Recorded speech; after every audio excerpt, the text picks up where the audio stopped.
ucapan kartu Natal itu kartu nama ya Miss? Itu kartu nama saya. Namanya bener-bener siapa Miss? Merry Christmas Penggabean. Sebenarnya kalau Penggabean ya cuma nggak mau ditulis katanya panjang, jadi cuma tulisnya Merry Christmas doang. Akhirnya tanggal berapa Miss? Tanggal 30 bulan 12. Jangan lupa diucapin.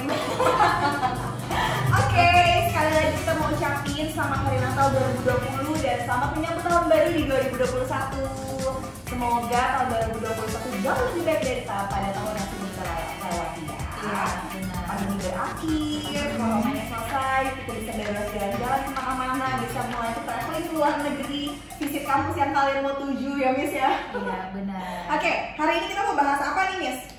Oke, minggu lalu aku ada baca berita kalau Australia udah terima international student dan salah satunya itu termasuk Indonesia. Iya benar-benar. Jadi beberapa minggu lalu Australia udah mulai terbuka, kembali membuka bordernya untuk international student, terutama student dari Indonesia. Dan kita juga dari IELTS sudah mulai coba apply student visa yang untuk intake 2020-2021 ini gitu. Cuma yang kemarin itu Miss yang minggu lalu studentnya terbang ke Darwin dan mereka udah pastinya harus ikutin isolasi mandiri dulu gitu. Sesuai protokol kesehatan lah ya, tetap harus berjaga-jaga gitu. Jadi semoga ya 2021 ini kalian bisa langsung terbang, bisa langsung berangkat ke kampus yang kalian mau tuju, karena memang udah banyak banget student dari Alstar juga udah nanyain ya Miss. Iya benar. Kita ditanya terus kapan aku bisa berangkat, kapan aku bisa berangkat. Jadi semoga semuanya cepat-cepat selesai. Oke?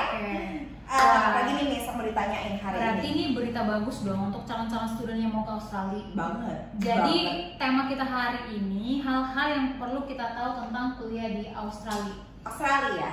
Apa dulu yang mau ditanyain? Pertama kota kali ya.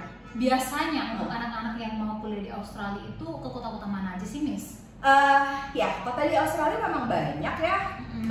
Ada Sydney, ada Melbourne, ada Perth, ada Darwin, ada Townsville, dan beberapa kota lainnya yang memang banyak banget tersebar Indonesian student di kota-kota tersebut. Tapi memang kalau aku boleh rangkum di sini ada 3 kota di Australia yang memang sebagai destinasi tujuan pelajar-pelajar Indonesia untuk kuliah di Australia. Top 3 ya. 3 kota terbaik atau 3 kota terfavorit di Australia yang biasanya student-student pengen banget belajarnya di sana gitu. Pertama ada Sydney. Kenapa orang pilih Sydney? Sydney biasanya student-student kita mereka pertimbangin Sydney kalau mereka rencananya mau kuliah sambil kerja. Karena Sydney itu kan juga di city ya Miss. Nah kalau kalian tinggalnya di city, contohnya misalnya ke Indonesia ya di Jakarta, lapangan pekerjaannya pun memang lebih luas, banyak kafe, restoran, hotel dan beberapa tempat yang lainnya yang dijadikan untuk peluang cari kerja. Ya, jadi pertama orang pertimbangin Sydney karena kotanya rame, tepat bener-bener di kota. Kalau kalian lihat opera udah pasti tahu itu di Sydney, gitu kan. Lapangan cari kerja cukup luas, untuk kerja part time, apalagi nanti setelah lulus mau kerja full time. Dan di Sydney sendiri juga memang banyak banget universitas-universitas terbaik di Australia yang memang letaknya ada di Sydney, gitu.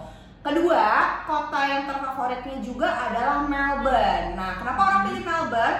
Melbourne ini nih Miss sudah dinobatkan sebagai the most livable city in the world. Artinya sebagai salah satu kota terbaik di dunia, kehidupannya terbaik, ternyaman, teraman. Jadi oke banget untuk pelajar. Biasanya kenapa orang pilih Melbourne ya? Memang karena kotanya enak untuk kalian belajar gitu. Tapi jangan khawatir juga karena Melbourne juga nggak terlalu sepi-sepi banget kalau kamu compare dengan Sydney. Melbourne juga kamu di sana masih bisa cari kerja part time, masih bisa hangout ke luar dari zona university. Kadang-kadang kan student juga pasti perlu hangout ya, weekend misalnya dia bosen gitu. Jadi Melbourne juga sebagai salah satu tujuan kota di Australia bagi pelajar-pelajar Indonesia. Nah, yang ketiga, yang salah satu student Indonesia pertimbangin juga adalah Perth. Nah, kenapa Perth? Karena Perth ini biasanya kalau orang mau ke Australia tapi nggak mau yang terlalu jauh, yang flightnya nggak mau lama-lama, ada nih beberapa mungkin di antara kalian yang nggak mau flightnya lama-lama. Perth ini bisa dijadiin salah satu pertimbangan karena cuma 4 jam kok flightnya dari Bandara Soekarno-Hatta ke Perth. Bahkan kalau kalian dari Bali, kalian stay di Bali, kalian dari International Airport Bali, kalian ke Perth itu cuma 2 jam. Dekat berarti ya? Dekat banget. Nah, dan juga Perth ini kan kotanya gak gede-gede banget nih, kota kecil lah ya. Sehingga dia punya living cost, dia punya biaya hidup itu tergolong lebih murah gitu. Jadi lumayan banget ngirit di biaya hidupnya itu in terms of transport, tempat tinggal itu lumayan banget ngiritnya gitu. Dan jangan khawatir di kota-kota Australia ini yang tadi aku sebutin itu banyak banget kampusnya bagus-bagus gitu. Oke, untuk Aussie sendiri memperbolehkan student nggak kerja part time? Boleh, kita boleh kerja part time. Di Australia itu kalau student, kamu sebagai international student boleh bekerja part time 40 jam per 2 minggu atau biasanya biar gampang hitungnya 20 jam per minggu maksimal. Karena kan kalian kerjanya part time ya, tetap utamanya adalah belajar gitu. Jadi kayak tadi misalnya yang aku udah mention sebelumnya, misalnya student yang milih Sydney itu mereka ke situ tujuannya adalah kerja sambil kuliah alias kuliah sambil kerja sama lah ya.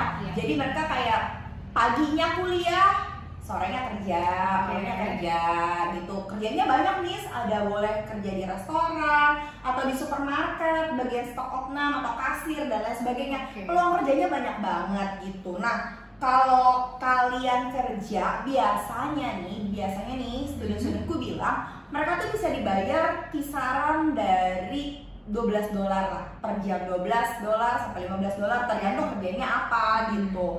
Nah, lumayan banget ini nih kalau kamu hitung, misal kamu kerja 20 jam per minggu, kamu taruhlah dapat $12, berarti kamu sudah kantongin lebih dari $200 per minggu. Itu bener-bener bisa cover living cost. Lumayan banget ya. Iya, lumayan, nggak usah minta uang jajan lagi kan. Iya benar. Gitu, tergantung juga sih, cuman kalau kalian terlalu famous, terlalu hype jajannya ya pasti nggak ke-cover $200 gitu. Apalagi nih kira-kira kamu tanyain? Untuk pendidikan di Aussie itu seperti apa sih pada umumnya, Miss? Biasanya, Australia itu hampir sama dengan negara-negara lain. Dia untuk kampus, untuk pendidikan itu dibagi menjadi 2, yang pemerintah atau yang swasta.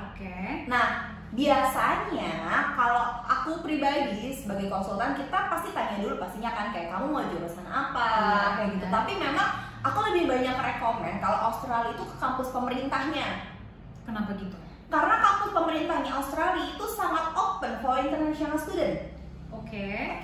Nah, yang kedua, ketika kamu udah jauh-jauh kuliah ke Australia, kalian pasti mau cari kampus yang kualitasnya terbaik dong. Iya, benar. Nah, karena mereka ini udah kampus pemerintah, jadi secara kualitas, secara ranking itu tidak perlu diragukan lagi. Bahkan kalau kalian pernah search di Australia itu, kalian akan nemuin Group of 8. Nah, Group of 8 itu adalah 8 universitas terbaik yang ada di Australia, dan 8-8 itu adalah kampus pemerintah. Biasanya aku mau konseling sama student, tanya dulu kamu mau jurusan apa, nanti kita sesuaiin kira-kira jurusan ini terbaikin kampus yang mana gitu. Kecuali kalau kalian bisa kayak mau carinya jurusannya culinary, pastry, itu kan lebih ke skill ya. Aku boleh saranin juga untuk kampus yang swasta gitu. Dan kampus universitasnya nih ya, kalau kampus di Australia itu gedungnya bagus-bagus banget. Kalau teman-teman bisa Google University of Sydney, University of Melbourne, Deakin University, itu gedungnya tuh bener-bener keren banget. Kalau kalian suka foto-foto di Instagram, itu bener-bener Instagramable banget gitu. Keren banget. Terakhir nih, kita kan udah tahu ya segala sesuatunya. Untuk cara daftarnya gimana, Miss? Boleh tolong dijelasin nggak? Yang pasti daftarnya harus lewat Elsquare dong. Jadi balik lagi pastinya kamu di Elsquare aja, kita bisa guide kalian gimana proses pendaftarannya. Yang pasti yang kalian harus siapin adalah kalian harus siapin akademik kalian. Akademik sendiri secara nilai tergantung universitas, tiap universitas punya entry requirement yang berbeda-beda. Kedua, siapin IELTS. IELTS ini kadang-kadang bisa digantikan dengan EPT atau English Passing Test, tapi aku menyarankan student lebih baik kalian punya IELTS, karena IELTS itu udah kayak paspor kedua, Miss. Kalian bisa ke universitas mana aja dengan IELTS yang kalian punya. Nah, kalau dokumennya sudah lengkap, in terms of akademiknya udah beres, kalian sudah harus ke tahap berikutnya adalah persiapan dokumen visa. Nah, visa ini yang kadang-kadang masih 50-50 ya. Tapi sebenarnya kalian bisa gampang banget ke approve visa Australia dengan cara kalian harus benar-benar siapin keperluan dokumen. Contoh yang paling benar-benar krusial adalah kalau untuk dokumen visa Australia itu adalah bank statement misalnya. Pemerintah di Australia mewajibkan international student harus memiliki bank statement atau bukti keuangan. Bank statementnya ini aku sarankan biasanya dari orang tua. Jadi misalnya student, ini orang tua. Si orang tua harus punya bank statement atau surat dari bank yang menyatakan si orang tua ini sudah menjadi nasabah di bank itu selama berapa lama dan uangnya ada berapa untuk membiayai si anaknya. Jadi kata kuncinya pertama harus punya bank statement. Yang kedua, di bank statement harus terlampir nominalnya itu minimal rumusnya 1 tahun biaya hidup atau mereka biasanya hitung 18.000 plus 1 tahun biaya kuliah plus tiket PP. Jadi ini nih kuncinya banget nih kalau kalian mau ke approve visa Australia. Kalian harus benar-benar siapin itu yang dimana misalnya contoh uang sekolahnya 20.000 mis. Tadi kan living cost-nya 1 tahun aku bilang 18.000 ya. Itu biasa nominal 18.000 tuh udah dari government sih. Mereka bersaraninnya 18.000. Jadi kalian harus siapin bukti keuangan di bank reference harus ada nominal 18.000 ditambah 20.000 ditambah biaya tiket PP. Jadi mereka tuh mau mastiin kamu kesana bener-bener belajar gitu. Walaupun memang kalian kesana bisa kerja part time, tapi mereka nggak mau kamu nanti terbengkalai di sananya. Ternyata nggak dapat kerja part time, akhirnya nggak bisa membiayai diri sendiri dan membiayai kuliahnya gitu. Jadi itu benar-benar kunci utama kalau kalian mau dapat visa. Yang kedua, selain kalian punya bank reference, punya nominal yang memang disarankan. Yang kedua, data-datanya harus sesuai. Artinya kalian biasanya dibiayain sama orang tua ya. Data-data seperti paspor, kartu keluarga, akte lahir, semuanya harus lengkap. Gitu. Makanya biar gak repot-repot kontak Alstor aja ya Miss ya. Iya betul, tinggal kasih dokumennya sama kita aja sih. Iya, nanti dokumennya bisa kasih ke Miss Mary atau ke Miss Eva atau ke tim Alstor yang lainnya gitu. Jadi kalau untuk Australia nggak susah-susah banget sebenarnya asalkan dokumennya lengkap. Iya benar, paling utama dokumennya lengkap ya. Betul. Oke, paling itu aja sih untuk video kali ini ya Miss. Karena kita sudah holiday